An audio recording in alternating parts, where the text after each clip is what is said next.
Okay, inspecting the rattle on the top end of my bike.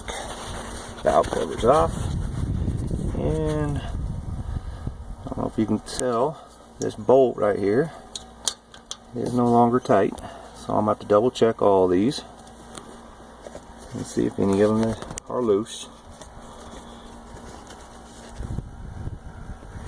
But there's the valve spring, there's the other valve spring, and they still look good.